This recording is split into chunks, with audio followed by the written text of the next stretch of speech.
اس آزادی کے پیچھے ایک عزم تھا، ایک جذبہ تھا۔ وہ لوگ جو اس معاشی نظام میں پیچھے رہ گئے ان کو بھی ساتھ لے کے آگے بڑھنے کا حوصلہ اور جذبہ ہمارے ساتھ ہونا چاہیے۔ آزاد معاشرہ قائم کرنے کے لیے ہمیں اسی جذبے کو دوبارہ زندہ کرنا ہوگا۔ گلگت بلتستان کو مستقبل میں ایک بہتر معاشرہ بننا ہے تو ہمیں خود اس کو مل کے بنانا ہوگا۔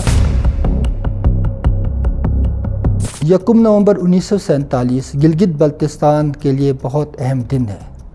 یہ وہ دن ہے جس دن گلگت بلتستان کے لوگوں نے اپنی مدد آپ کے تحت 100 سالہ ڈوگرا راج کا خاتمہ کر دیا اور اپنی آزادی کا اعلان کر دیا۔ اس آزادی کے پیچھے ایک عزم تھا، ایک جذبہ تھا۔ جو ہمارے بزرگ تھے وہ چاہتے تھے کہ گلگت بلتستان اپنے آنے والی نسلوں کے لیے ایک بہتر قسم کا معاشرہ بنے، جہاں پہ ان کی آزادیاں محفوظ ہوں، جہاں پر ان کو معاشی، سیاسی اور ثقافتی حقوق حاصل ہوں۔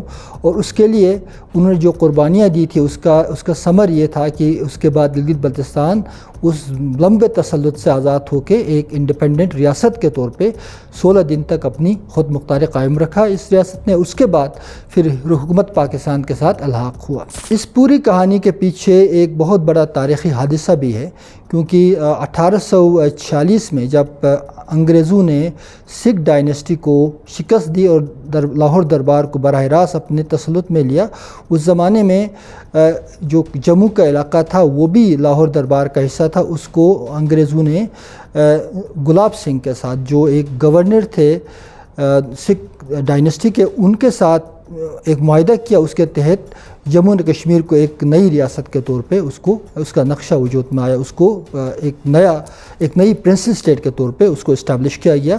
اور اس کے پیچھے جو بھی مقاصد تھے اس کے بیان ہمیں صرف یہ دیکھنا ہے کہ گلگت بلتستان کو اسی لاہور معاہدے کے تحت گلگت بلتستان بھی اس پورے ریاست جموں و کشمیر کا حصہ بن گیا، اور 100 سال تک اس ریاست کے زیر اہتمام اس کی حکومت رہی اس ریاست کی۔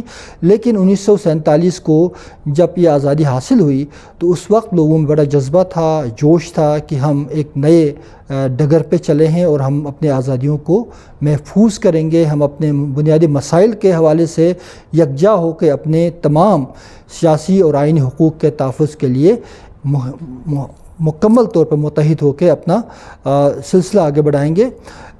لیکن بدقسمتی سے آج جب ہم دیکھتے ہیں تو بہت زیادہ معاشرے کے اندر ڈیوائڈ موجود ہے۔ ہمیں ان تمام ڈیوائڈ سے بالا ہو کے، تمام تعصبات سے بالا ہو کے اس آزادی کی حفاظت کے لیے مل کے کام کرنا ہوگا۔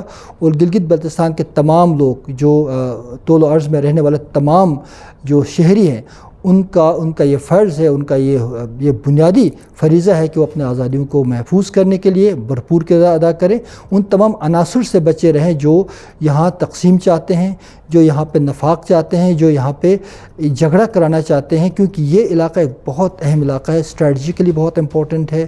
اس علاقے کی اہمیت کو دیکھتے ہوئے ہم سب کو یہ سمجھنا چاہیے کہ ہمیں اپنے آزادیوں کی حفاظت کرنے کے لیے باہر سے کوئی ہمارے پاس نہیں آئے گا، ہم نے خود مل کے اپنے آزادیوں کو محفوظ رکھنا ہے اور اس کے لیے مل کے کام کرنے کی ضرورت ہے۔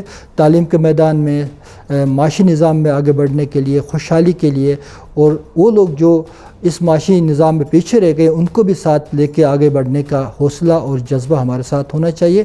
یہ وہ حوصلہ اور جذبہ ہے جس کے تحت گلگت بلتستان نے ہمارے بزرگوں نے آزادی حاصل کی تھی۔ اس کا ایک ہی مقصد تھا کہ ہم اس تسلط کے نظام سے نکل کے ایک خوشحال معاشرہ اور آزاد معاشرہ قائم کریں۔ آزاد معاشرہ قائم کرنے کے لیے ہمیں اسی جذبے کو دوبارہ زندہ کرنا ہوگا، اور یہ سمجھنا ہوگا کہ اگر گلگت بلتستان کو مستقبل میں ایک بہتر معاشرہ بننا ہے تو ہمیں خود اس کو مل کے بنانا ہوگا۔ ہمیں تمام تر اپنی جو چھوٹی چھوٹی فروعی اختلافات ہیں یا مسلکی اختلافات ہیں ان سے بالا ہو کر ایک مشترکہ نسب العین کے لیے ایک اجتماعی کوشش کرنے کی ضرورت ہے، اور مجھے امید ہے کہ ہمارے نوجوان نسل اس عمل کو آگے بڑھانے میں اپنا کردار ادا کرے گی۔